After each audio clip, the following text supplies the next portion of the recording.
enregistrement.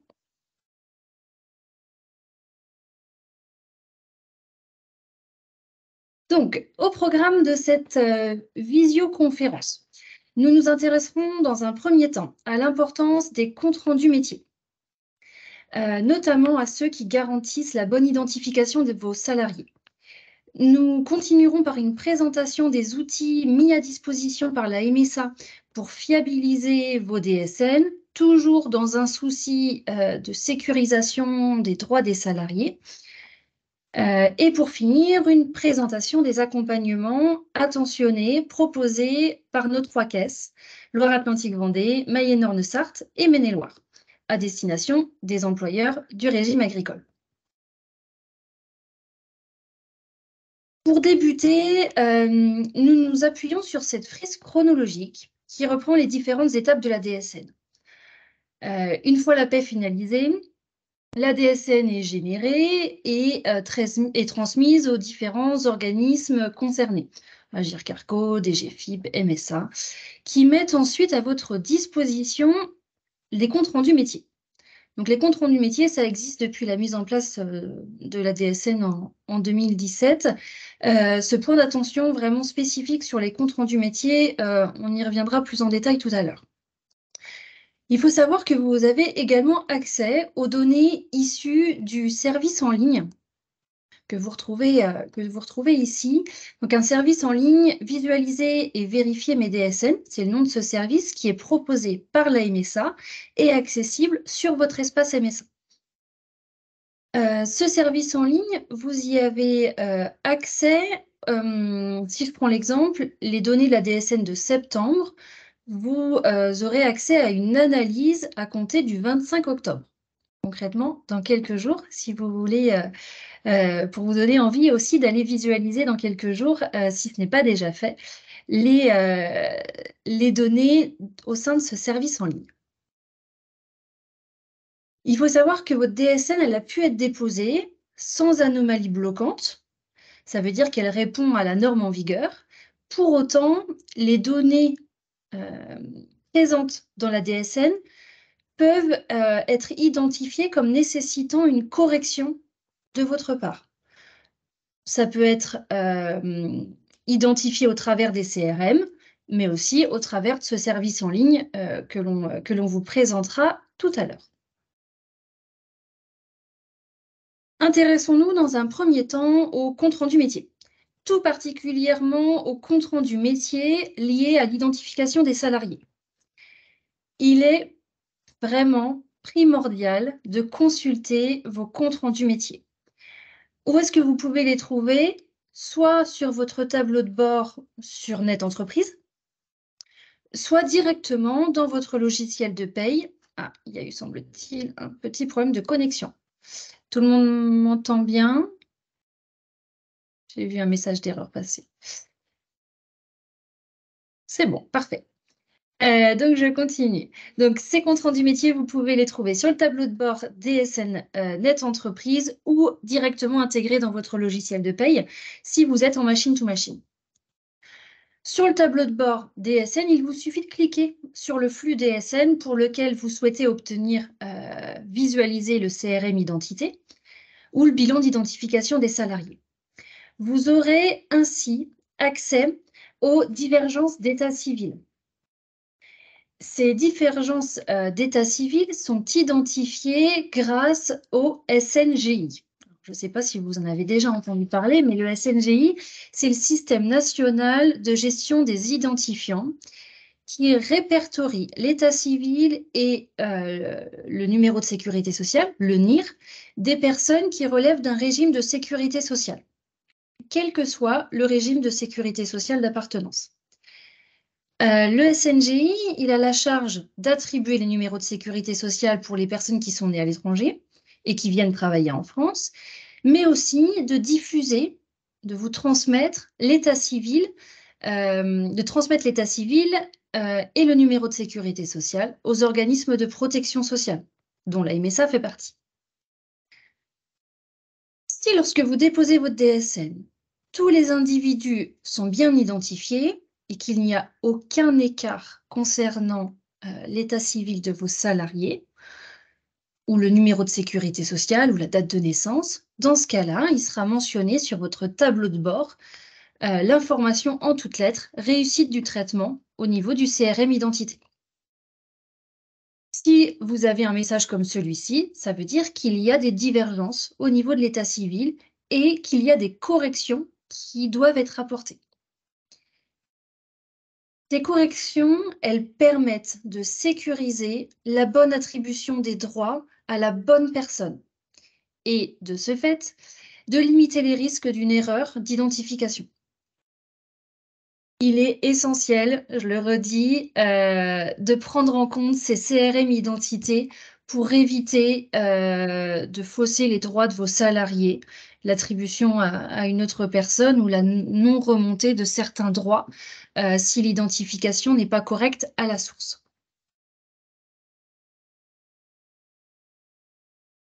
Vous avez ici un exemple de compte-rendu métier donc pour une entreprise pour lesquels il y a eu donc un compte-rendu de généré sur le tableau de bord Net Entreprise.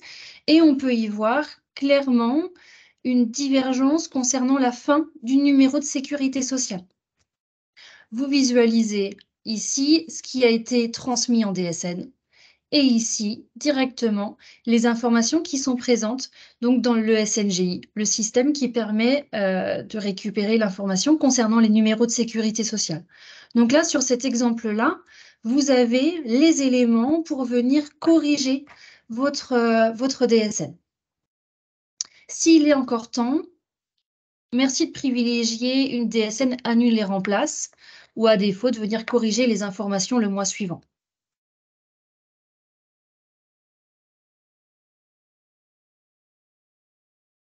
Nous avons souhaité également faire un rappel, une information concernant l'utilisation du numéro technique temporaire. Vous avez ou vous allez, si ce n'a pas déjà été le cas, être confronté à l'absence d'informations concernant le numéro de sécurité sociale de vos salariés. Soit parce que c'est un salarié qui n'en a pas, soit parce que vous n'avez pas l'information. Vous pouvez dans ce cas-là utiliser un numéro technique temporaire pour pouvoir déposer la DSN. Il est important d'avoir en tête que ce numéro technique temporaire ne permet pas d'ouvrir les droits de vos salariés auprès des organismes de protection sociale. Et comme son nom l'indique, le numéro technique temporaire est temporaire. Il est toléré, l'utilisation de ce numéro est tolérée pendant 3 mois et répond à un formalisme strict. Nous avons souhaité ici vous rappeler le formalisme à respecter lorsque vous utilisez ce numéro technique temporaire. Donc, il est composé de 3 éléments. Le sexe du salarié, il commence par 1 ou 2. Ensuite, le sirène de l'entreprise. Et enfin, un identifiant unique du salarié qui est propre à votre entreprise. Ça peut être un matricule, mais ce qui va vraiment permettre d'ensuite pouvoir récupérer les éléments et attribuer les droits aux salariés. Ce numéro technique temporaire est temporaire. De ce fait, lorsque vous aurez connaissance du NIR, donc qui est le numéro de sécurité sociale définitif, vous devrez déclarer dans la DSN, dans une même DSN, à la fois le numéro technique temporaire et à la fois le numéro de sécurité sociale dans une même déclaration, dans une même DSN. Et ça, c'est indispensable pour assurer le bon chaînage entre les éléments que vous avez déjà déclarés sous ce numéro technique temporaire et les éléments que vous déclarez par la suite sous le numéro de sécurité sociale. Ça permettra vraiment de remonter les droits de vos salariés et la bonne identification de vos salariés. Nous visualisons, donc en tant qu'organisme de sécurité sociale, nous visualisons des fois des numéros techniques qui sont générés par les déclarants en essayant de reconstituer le numéro de sécurité sociale donc le sexe, mais ensuite l'année de naissance, etc. Donc ça, ce formalisme-là, il est vraiment uniquement utilisé par les organismes de protection sociale. Vous, en tant que déclarant, respectez bien ce numéro technique temporaire et le formalisme qui est mentionné sur cette diapositive. La bonne identification des salariés, ça représente, je pense l'avoir répété, ça représente vraiment le socle pour sécuriser les droits de vos salariés. Sans cela, les droits retraite, mais aussi chômage, formation, le calcul des indemnités journalières et les droits aux IJ de base ou aux IJ complémentaires peuvent être mis à mal.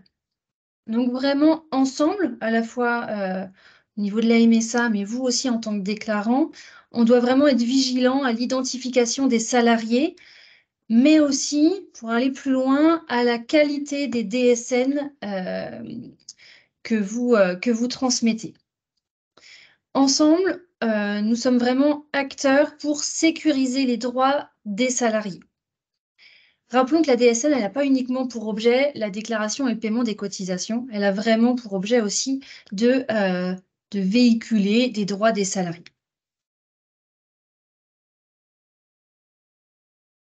Après, nous être intéressés à l'importance de la bonne identification des salariés, nous avons souhaité vous présenter le service en ligne qui a été mis en place par la MSA à destination vraiment spécifiquement aux employeurs du régime agricole. C'est un outil propre au régime agricole et qui permet d'une part de vous redonner de la visibilité sur les données réceptionnées en MSA et d'autre part d'identifier les éventuelles anomalies constatées dans votre déclaration.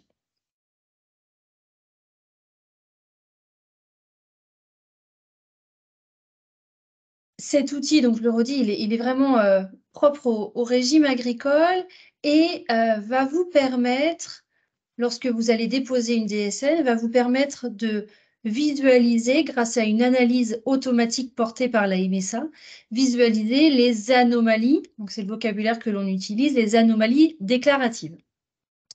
Ces anomalies, j'insiste, ne sont pas des anomalies bloquantes, elles n'ont pas bloqué le dépôt de votre DSN. Là, on rentre vraiment dans le cœur de la DSN pour identifier les anomalies.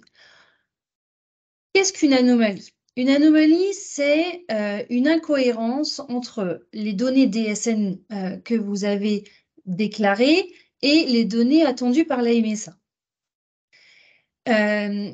Ces anomalies, pour moi, il faut vraiment le prendre comme une alerte, vous incitant à aller consulter notre outil accessible sur votre espace MSA, allez le consulter pour venir vérifier et corriger le plus vite possible certaines anomalies qui peuvent venir, là encore, impacter les droits de vos salariés.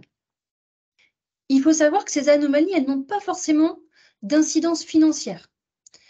On est vraiment sur de la qualité DSN. Alors, ça peut être une erreur de taux sur une branche de cotisation, mais ça peut aussi être un salarié pour lequel on n'a pas eu connaissance d'une sortie de salarié et on n'a aucune information sur une DSN mensuelle, une incohérence de réduction. Par exemple, ça peut être lié aux travailleurs occasionnels par rapport au nombre de jours travaillés, au nombre de jours déclarés dans la DSN. Ça peut être également des incohérences sur les cotisations prévoyance. Par exemple, un employeur qui ne cotise pas à la prévoyance pour ses saisonniers qui n'ont pas 3 mois d'ancienneté, mais qui, dans la DSN, indique une ancienneté qui est supérieure à la durée du contrat. Donc, ça veut dire que nous, on prend en compte l'ancienneté mentionnée et ça génère forcément une anomalie. Donc, soit c'est une correction à apporter sur l'ancienneté, soit c'est une correction à apporter sur la cotisation prévoyance. Donc là, vous avez les différentes anomalies. La MSA continue de travailler sur ces anomalies et vient toujours étoffer l'offre l'offre en termes d'analyse sur les DSN que vous déposez pour vraiment que vous ayez une vision la plus complète possible et dans un souci d'amélioration de vos DSN. Je laisse à présent la parole donc à Nicolas Derouet, conseiller entreprise au sein de la MSA Maine-et-Loire, qui va vous présenter plus en détail ce service. Oui, merci Françoise. Donc bonjour à tous. Voilà, je me présente Nicolas Derouet, je fais partie de la MSA 49 comme vient de le préciser, Françoise et donc je vais reprendre la main sur le diaporama.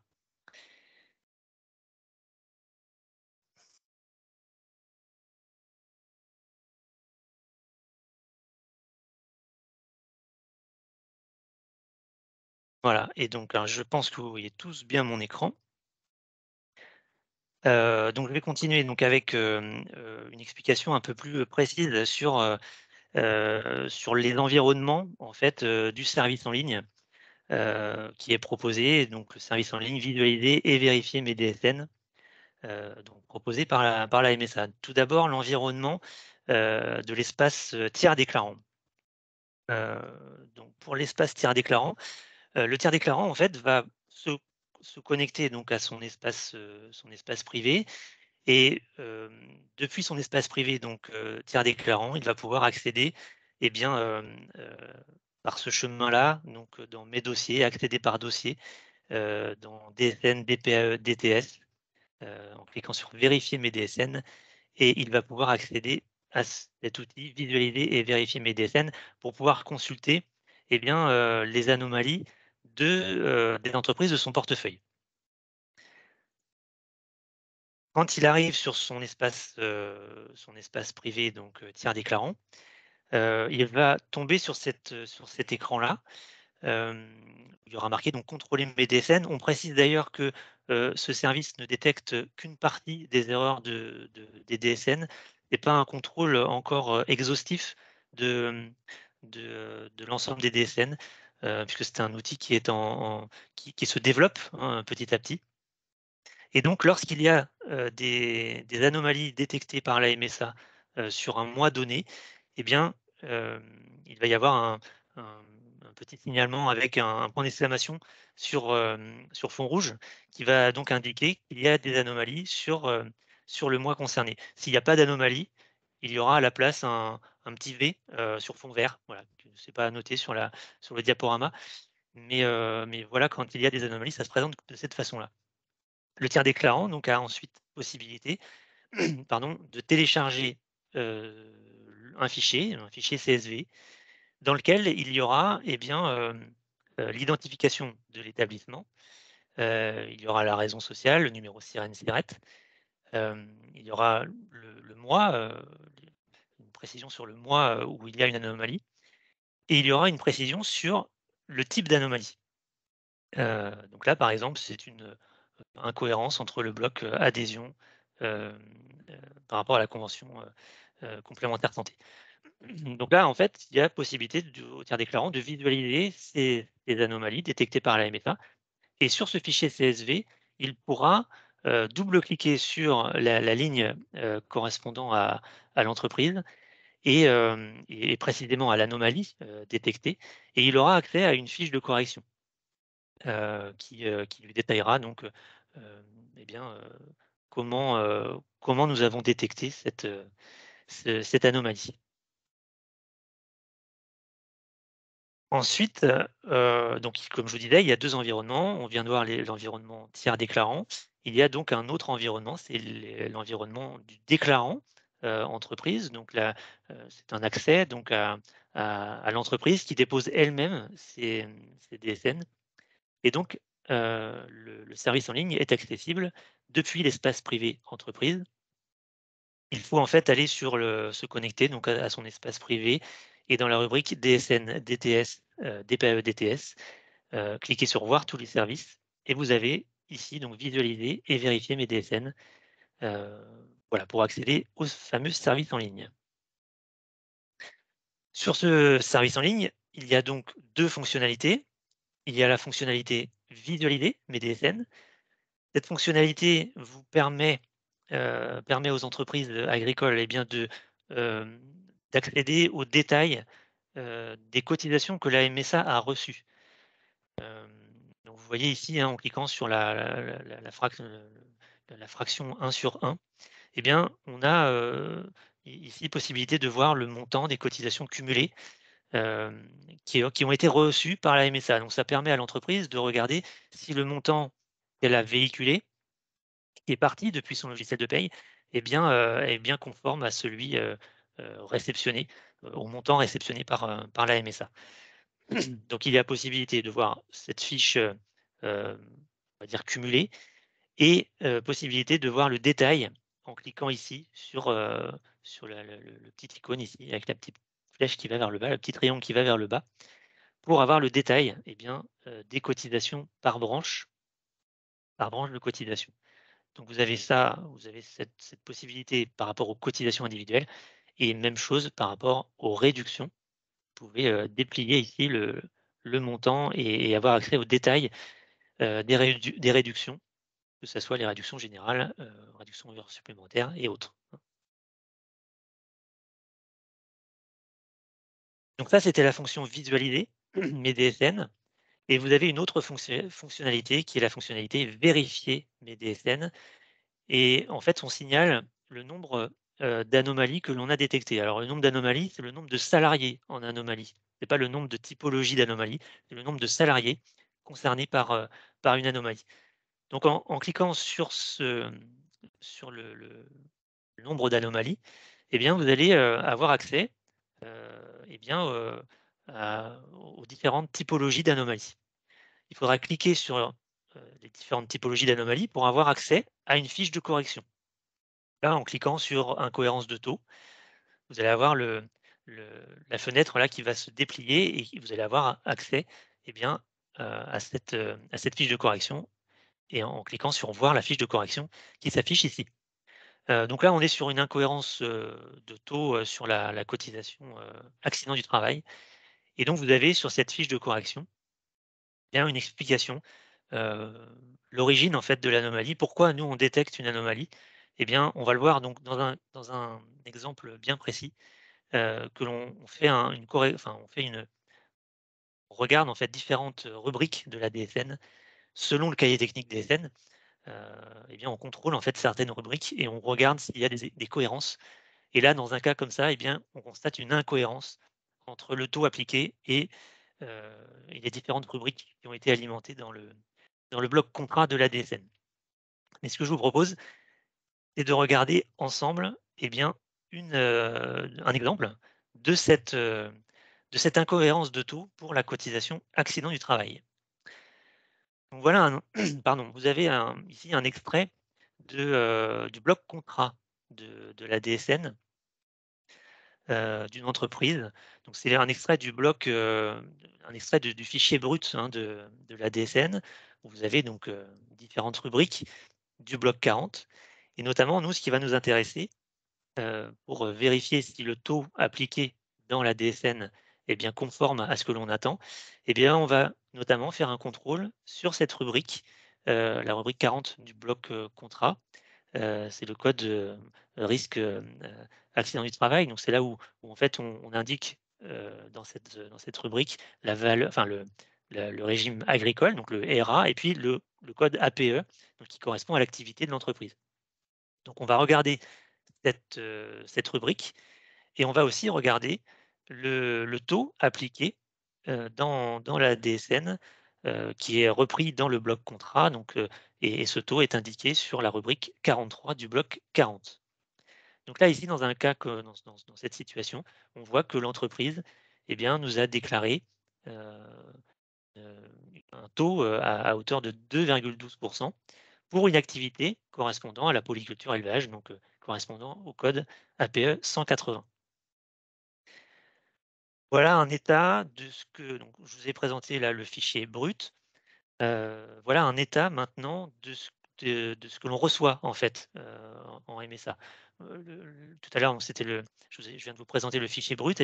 Ces données qui viennent de ce fichier brut sont retranscrites de cette manière-là, en MSA. Donc on retrouve ici, voilà, le code risque, accident du travail, avec, le RA 180. Et puis le taux de cotisation accident du travail qui est reprécisé à 2,12%. Voilà, donc ça c'est les éléments que, que l'on reçoit quand vous envoyez une DSN. Là, je vous présente donc un extrait du barème des taux de cotisation, des taux accidents du travail au 1er janvier 2023. Alors je ne sais pas si vous voyez très bien parce que c'est un peu petit, mais c'est juste pour vous indiquer que nous, on se réfère à ce code, enfin à ces taux, accidents du travail.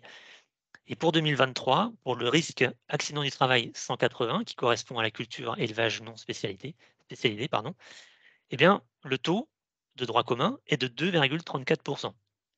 Donc ça veut dire que nous, si on reçoit une information dans la DSN avec un code risque AT, risque accident du travail RA 180, eh bien, il est possible, enfin, dans la majorité des cas, on va attendre un taux de cotisation à 2,34%. Donc, si on va plus loin dans l'étude, toujours par rapport à cette même situation, on constate que le taux appliqué en DSN a été indiqué donc à hauteur de 2,12%. Donc il a été précisé ce taux eh bien, dans la rubrique du bloc contrat, mais également a été appliqué dans la rubrique 007 du bloc 81, qui est en fait l'endroit où l'employeur indique le taux de cotisation qui sert au calcul de la cotisation. Donc, l'entreprise ici, dans cette situation, a appliqué un taux à 2,12%. Mais par contre, le taux accident du travail, correspondant à l'activité de l'entreprise, est de 2,34%, selon le barème des cotisations accident du travail. On constate donc qu'il y a une différence et donc on signale eh bien, une anomalie. Alors, quelles sont les actions à mener par l'entreprise pour corriger cette anomalie? En fait, il y a 2 situations. Première situation, première hypothèse, selon le contrat du salarié, le taux à appliquer est bien de 2,34%. Là, je vous rappelle, hein, dans cette situation-là, l'entreprise a appliqué un taux à 2,12%. Si le contrat du salarié justifie que la cotisation accident du travail doit être appelée à 2,34%, eh bien l'entreprise devra appliquer le taux correspondant à l'activité, 2,34%. Donc appliquer ce taux dans ses prochaines DSN, mais il faudra aussi, puisque là il y a une incidence financière, eh bien procéder à la régularisation de ce taux dans euh, par rapport aux DSN précédentes. Donc procéder à la régularisation de ce taux en indiquant les périodes de rattachement, mois par mois et salarié par salarié. Ça, c'est la première hypothèse. Mais imaginez que finalement, dans la situation numéro 2, le salarié est en contrat d'apprentissage. Là, en fait, dans cette situation-là, l'entreprise n'a pas mentionné eh bien, dans le bloc contrat que le salarié était en contrat d'apprentissage. La nature du contrat n'a pas été précisée. Mais l'entreprise a appliqué un taux à 2,12%, qui est en réalité le taux à appliquer pour un contrat d'apprentissage, quelle que soit la nature d'activité d'ailleurs. Un, un salarié en contrat d'apprentissage doit avoir un taux, au régime agricole, doit avoir un taux de 2,12% donc en 2023. Donc là, finalement, c'est juste que l'entreprise n'a pas indiqué dans le bloc contrat qu'il s'agissait d'un contrat d'apprentissage. Donc là, dans ce cas-là, il n'y a pas d'incidence financière puisque la cotisation a été appliquée à 2,12% et donc il n'y a pas d'incidence financière. Mais par contre, ce qu'on va demander à l'entreprise, c'est de rajouter cette notion de contrat d'apprentissage eh bien, dans le bloc contrat. Et donc, c'est dans la rubrique 008 du bloc 40. Et donc, vous avez les valeurs 64, 65 ou 81 qui renvoient, en fait, qui correspondent à des contrats d'apprentissage. Et donc, en ajoutant cette valeur dans cette rubrique, eh bien, là, on se retrouve avec une cohérence et donc l'anomalie disparaîtra si l'entreprise met à jour, eh bien, reparamètre son bloc contrat eh bien, de ces valeurs.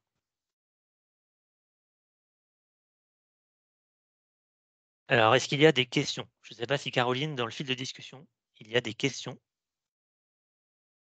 Non, pour l'instant, il y en a pas dans le fil de discussion. OK. On peut peut-être laisser un Donc petit peu de temps si certains souhaitent poser des questions, les écrire dans le fil de conversation.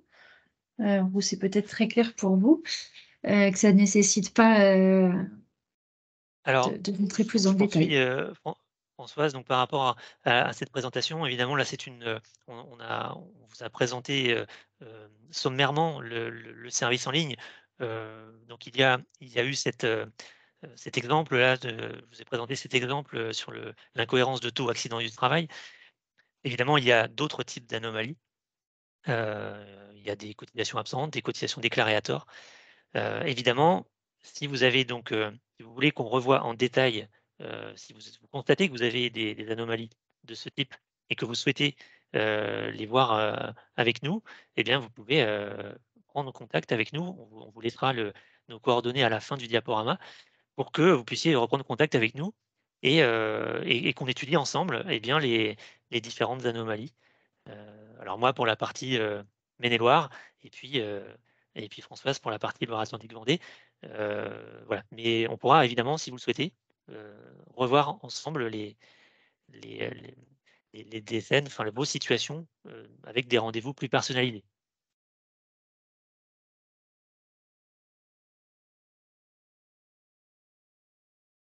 Si vous n'avez pas d'autres questions, eh Alors, bien j'ai on 2 peut, questions là qui sont venues dans le oui? fil de discussion. Alors, depuis quand ce service en ligne a été mis en place? Alors, ça fait longtemps qu'il est mis en place. Après, sur la mise en place, au départ, il n'y avait pas forcément toutes les anomalies. Ça a été, au fur et à mesure, en fait, on a alimenté ce service en ligne, au fur et à mesure de la stabilisation aussi des déclarations. Mais ça fait longtemps qu'il existe. Alors, j'ai pas la date exacte, mais ça fait quelque temps. Ça a été Et mis en quand place fin 2020. Ouais, voilà. Fin 2020 pour aussi des caisses MSA pilotes. Et puis ensuite, accessible à tous les employeurs France entière. Mais ça a été vraiment progressif et ce service en ligne aussi a été progressivement amélioré en vous mettant à disposition des fiches aussi pour vous permettre de corriger ces anomalies en étant le plus autonome possible. Et on va dire que les premières anomalies pouvaient des fois s'avérer être des faux positifs. Donc, il y a eu un travail conséquent de la MSA entre la mise en place du service fin 2020 et aujourd'hui. Aujourd'hui, on arrive vraiment à un outil qui est performant, efficace et qui vous permet vraiment d'avoir un accès aux différentes anomalies. Et alors pour la deuxième question de la même personne, il y a eu des communications sur les sites MSA auprès des employeurs, hein, où on a informé les employeurs sur les sites, alors que ça soit sur l'espace privé comme sur le site public. Il y a eu des informations pour communiquer sur ce nouvel outil. Alors, comment accéder à la DSN sur Net Entreprise lorsque les payes sont gérées par le CER France? Alors après, les anomalies sont généralement au niveau de la déclaration, donc le CER peut consulter sur leur tableau de bord, hein, les anomalies peuvent aller sur les anomalies déclarées. Mais c'est le CER au niveau de Net Entreprise qui peut aller consulter les anomalies. Alors, je ne sais pas Alors si au niveau le tiers déclarant effectivement peut aller, vérifier, comme je vous ai présenté tout à l'heure en téléchargeant un fichier CSV et avoir le détail de ces entreprises, des entreprises de son portefeuille. Si l'entreprise, a un espace, privé également, elle peut aller, vérifier, ces DSN. Il faut juste avoir un espace privé, MSA. Heu, voilà, l'entreprise peut également aller vérifier elle-même, l'état de ces anomalies.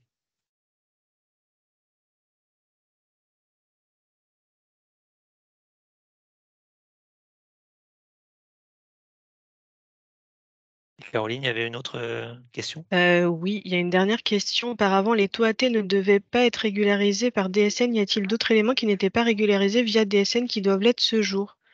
Alors là, je comprends pas trop la question parce que quand une déclaration, un taux était erroné et qui était déclaré par la DSN à la base, il devait être régularisé également par DSN. Donc là, alors peut-être préciser la question parce que à partir du moment où une cotisation, un taux est déclaré par la DSN, il doit être régularisé après par la DSN également.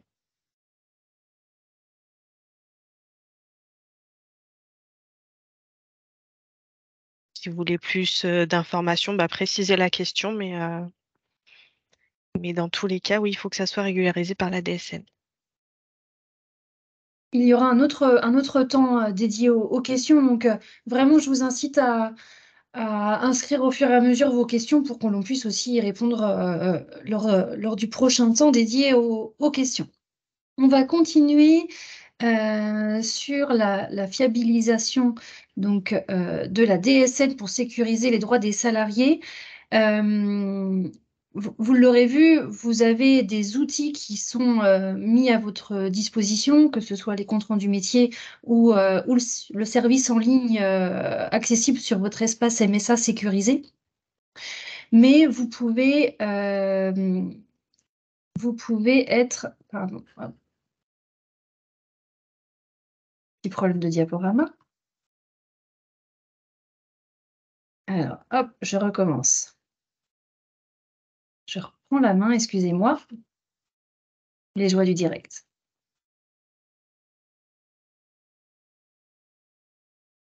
Bon, je n'arrive pas à passer à la diapositive suivante. Nicolas, tu peux... Voilà, merci.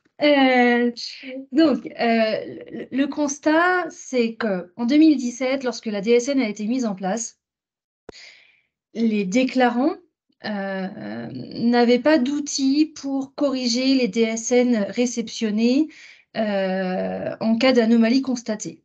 En 2017, il y avait clairement aussi des difficultés rencontrées par les employeurs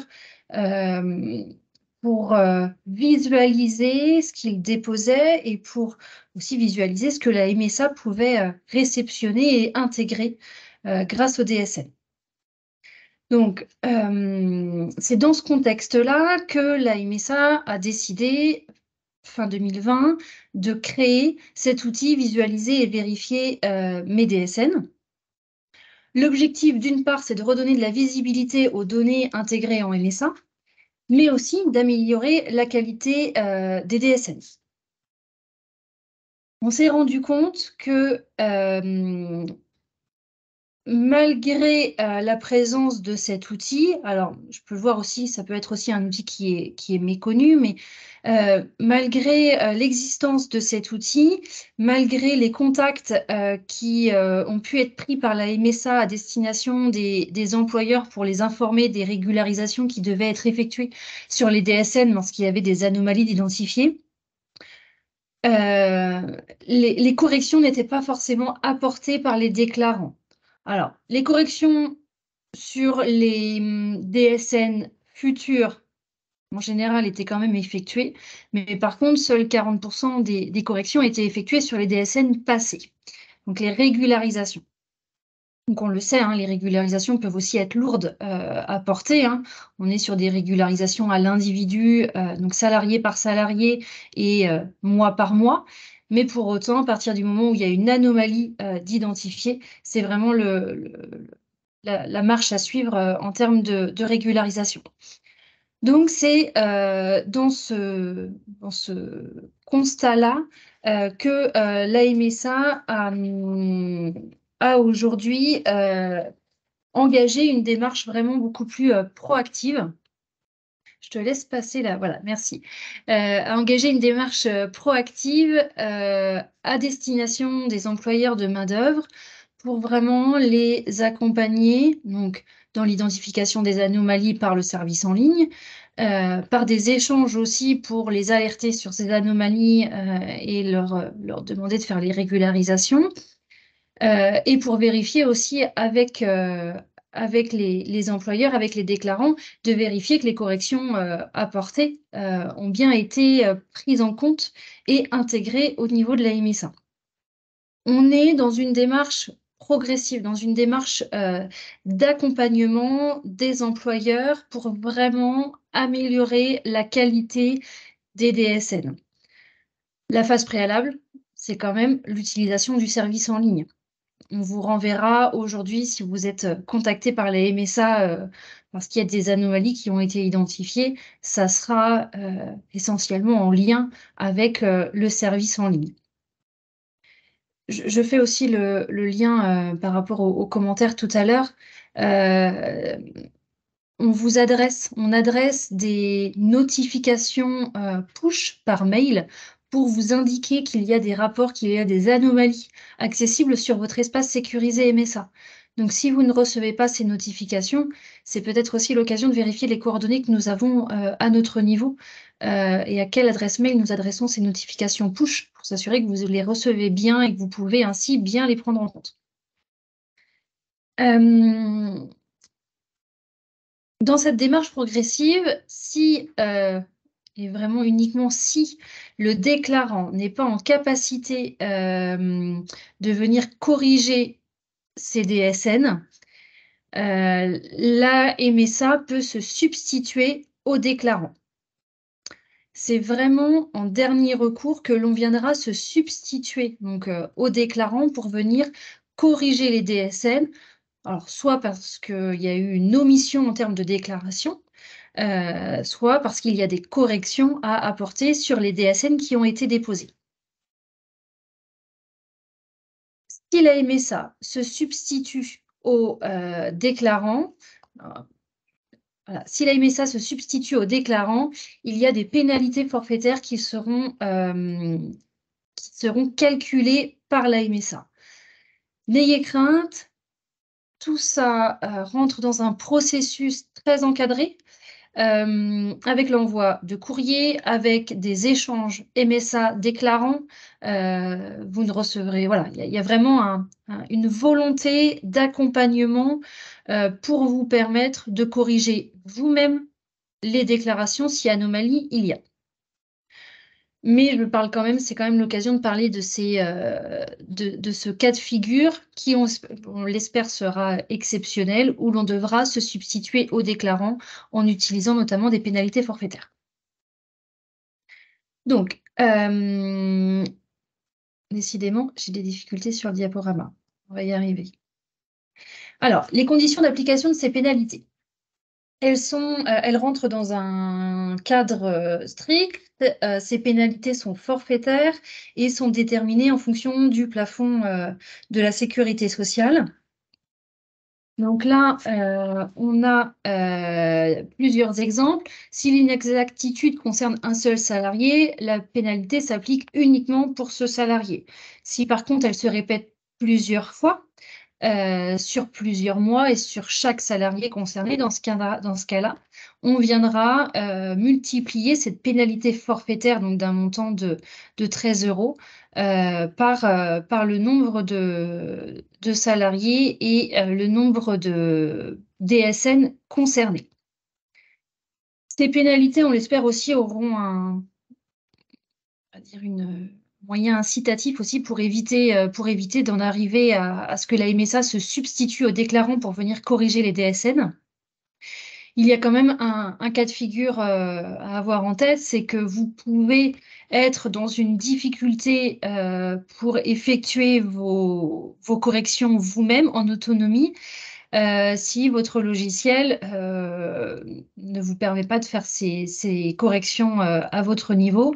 Dans ce cas-là, vous pourrez demander une demande auprès de la commission de recours amiable donc de la MSA de votre caisse par écrit en justifiant les circonstances qui ont amené la MSA à effectuer les opérations sans vous. Alors, j'ai le diaporama qui n'apparaît plus. Voilà, décidément. Excusez-moi. Attends, je vais le repartager, Françoise. Merci. C'est toujours dans des cas comme ça que ça ne fonctionne pas. Toujours. Mmh. Donc,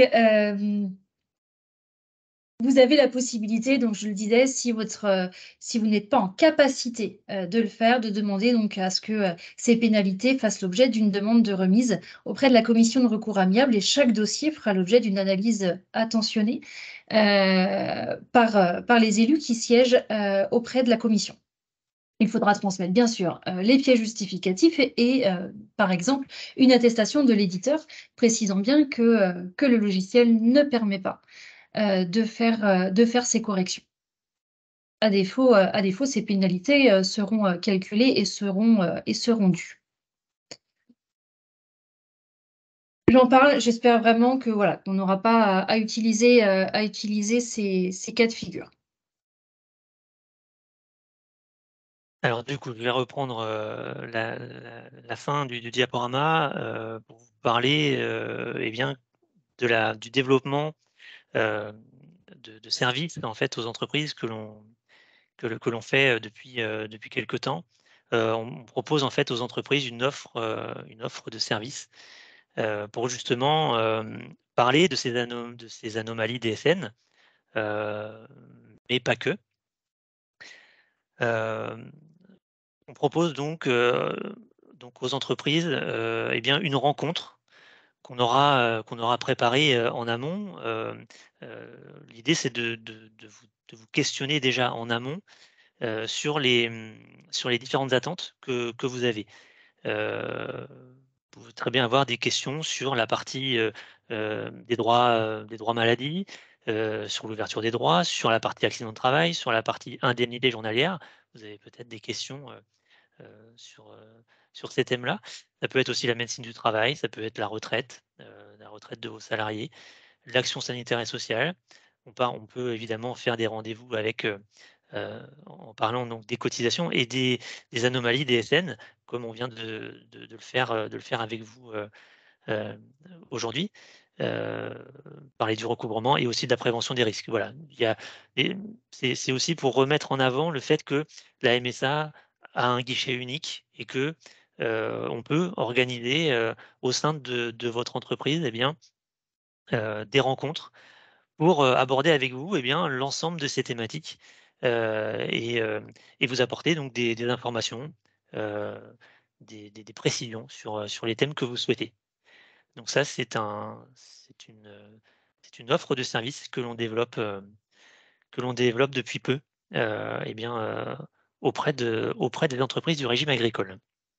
Et donc ces rencontres sont pilotées par, les conseillers entreprises, heu, et heu, et sont aussi, lorsqu'on fait une rencontre, eh bien, on peut être accompagné d'autres collègues plus experts sur les domaines que vous souhaitez, pour lesquels vous souhaitez avoir des précisions. Voilà, donc on peut organiser ce genre de rencontres avec vous. Est-ce que vous avez des questions? Est-ce qu'il y a des questions dans le fil de discussion? Caroline? Alors, j'ai répondu aux questions qui sont arrivées depuis la dernière fois. Pour l'instant, j'ai pas d'autres questions, sauf si ça vient. OK. Alors je vous parlais tout à l'heure, donc vous pouviez, donc contacter la MSA pour avoir un rendez-vous plus personnalisé sur les anomalies DSN qu'on vient d'évoquer, aujourd'hui. Mais ça peut être aussi, donc des rendez-vous, plus, plus généraux, avec plusieurs thèmes. Et donc vous avez ici les numéros de téléphone pour la MSA de Maine-et-Loire, pour la MSA Mayenne-Orne-Sarthe et pour la MSA Loire-Atlantique-Vendée. Voici les numéros que vous pouvez contacter, donc les différentes MSA à ces numéros-là pour obtenir donc des rendez-vous.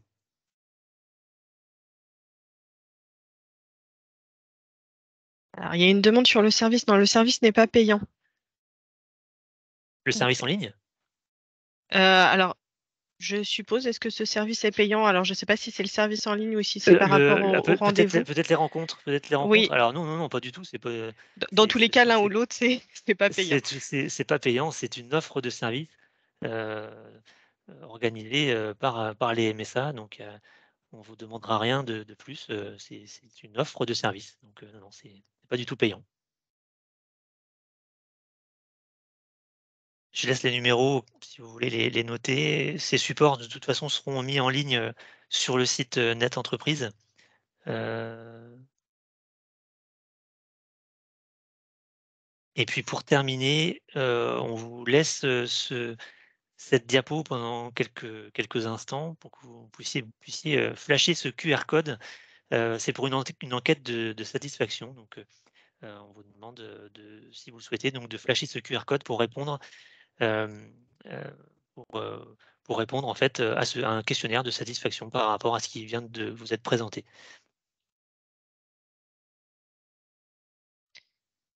Alors, j'ai plusieurs questions qui sont arrivées. Oui, donc pour le Oui. support, il sera mis à disposition sur Net Entreprise. On vous enverra un lien. Donc, j'ai un de nos salariés est passé en CDI au mois d'août et il a été radié de la mutuelle. Faut-il faire une démarche lors du passage de CDD en CDI? Alors, un il faut, salarié oui. oui, il faut nous informer parce que si toutefois vous avez déclaré un CDD avec une date de début, date de fin et qui passe en CDI, nous, il faut qu'on ouvre le contrat en fait pour le passer en CDI. Après, au dépôt de la DSN, de toute façon, on aura l'information, mais c'est mieux qu'on ait l'information avant le dépôt. Juste nous informer, il n'y a pas besoin de nouvelles déclarations d'embauche, mais juste nous informer que un de vos salariés est passé en CDI avec la date des faits. Alors, à quelle adresse mail, à quel interlocuteur doit-on transmettre les anomalies qui ne devraient pas ressortir? En passant par votre service en ligne, vous avez la possibilité de nous poser des questions directement via votre service en ligne. Donc, c'est de nous envoyer de cette manière-là, ou si vous avez besoin au niveau téléphonique, les numéros de téléphone qui ont été présentés tout à l'heure.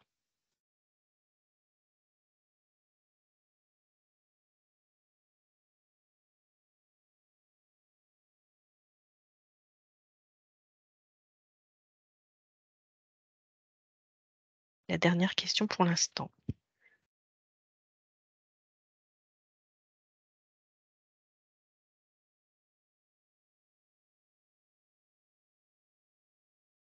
Donc, s'il n'y a pas d'autres d'autres questions dans le fil de discussion. Il est 11h58, on arrive au terme de cette présentation.